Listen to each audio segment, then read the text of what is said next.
Student S circle के बारे में हम पढ़ रहे थे, एस और जी सर्कल।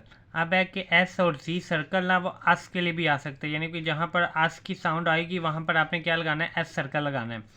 जैसे फॉर अस के लिए सर्कल, गिव अस गिव गे और S circle, making us MEK इंग और अस के लिए सर्कल आ गया। नीचे उसने स्पेशल नोट बताया हुआ है कि जी कुछ किसी जगह पे ना जो अस के लिए सर्कल पा रहे ना वो इस के लिए भी आ सकता है। जैसे कि व्हेन इज, व्हेन लिखा इज के लिए circle, when is the, when is के लिए circle the, what is the, what लिख के एस के लिए सर्कल, द के लिए क्या आ गया, टिक आ गया। ठीक है, आगे यही एस और जी सर्कल ना आगे कंटिन्यू चल रहा है। अब ये है कि S circle is written outside, S circle को कहाँ लिखना है, बाहर वाली तरफ लिखना है। When of the angle formed, जब एंगल बनता है बाय टू स्ट्रेट स्ट्रोक, वो कह रहे हैं कोई भी दो स्ट्रेट स्ट्रोक कौन से होते हैं, PB TD JJ KG रे वे ये कौन से होते हैं, स्ट्रेट स्ट्रोक जो सीधा नीचे से ऊपर जाते हैं। तो कह रहे हैं जब भी दो स्ट्रेट स्ट्रोक आपस में मिलाते हैं ना उनके दरमियान कोई ना कोई एंगल बनता है। तो एंगल बनेगा अंदर वाली तरफ और सर्कल आपने लगाना है बाहर वाली तरफ। जैसे कि डेस्क, DS और K, D और K दो स्ट्रेट स्ट्रोक आ गए, इनके दरमियान में क्या आ रहा है, एस सर्कल आ रहा है। तो एस सर्कल कहाँ लिखा है, आउटसाइड बाहर वाली तरफ। बिसाइड्स, BASID और S, B भी स्ट्रेट स्ट्रोक, D भी स्ट्रेट स्ट्रोक, बिसाइड, तो इन दोनों के दरमियान में एस सर्कल आ रहा है तो वो कहाँ लिखा है, आउटसाइड बाहर वाली तरफ। जस्टिस, JASTE और S, JSTS के लिए क्या आ गया, सर्कल आ गया।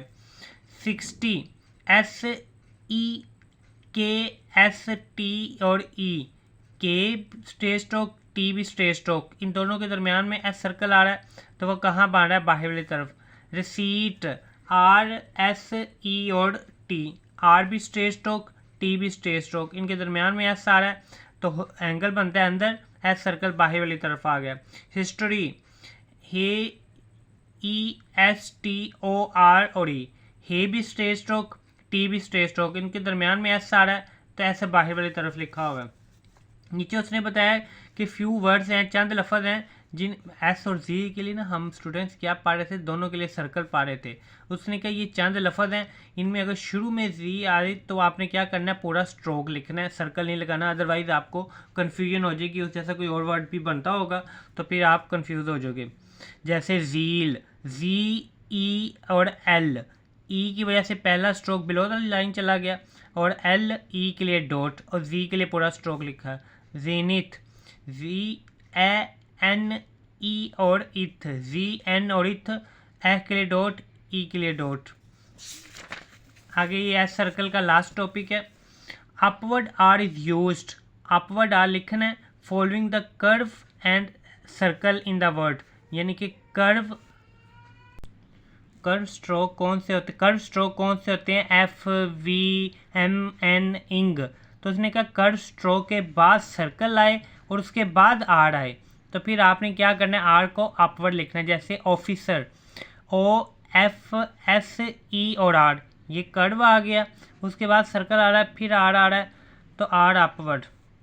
सिंसियर, SENSE और आर, ये कर्व स्ट्रोक आ गया, उसके बाद सर्कल आ रहा है, फिर आर आ रहा है तो आर अपवर्ड। ठीक है, क्या उसने कहा था, कर्व स्ट्रोक आए, उसके बाद सर्कल आए, फिर आर आए तो आर को क्या करना है, आपने अपवर्ड वाला लिखना है। उसके बाद एल का रूल है, वैसे एल को हम क्या करते हैं, अपवर्ड लिखते हैं, अपवर्ड स्ट्रोक है। तो उसने कहा अगर curve when it is precedes, पहले आए या फॉलो बाद में आए, S circle attach, S circle के साथ और कर्व के साथ। इन शॉर्टकट वो क्या कर रहा है, कर्व और सर्कल के साथ एल आए, चाहे एल पहले आए या एल बाद में आए तो एल को कौन सा आपने लिखना है, डाउनवर्ड वाला आर लिखना है, सॉरी एल। ऊपर क्या कहा था उसने, कर्व और सर्कल के बाद आर आएगा तो आर अपवर्ड।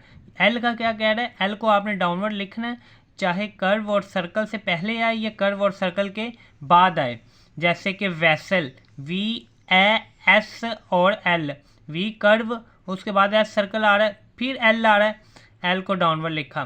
लेसन, यहाँ देखो पहले एल आ रहा है, एल ए एस और एन, एल एस और एन, कर्व और सर्कल के साथ एल आ रहा है तो एल डाउनवर्ड लिखा होगा।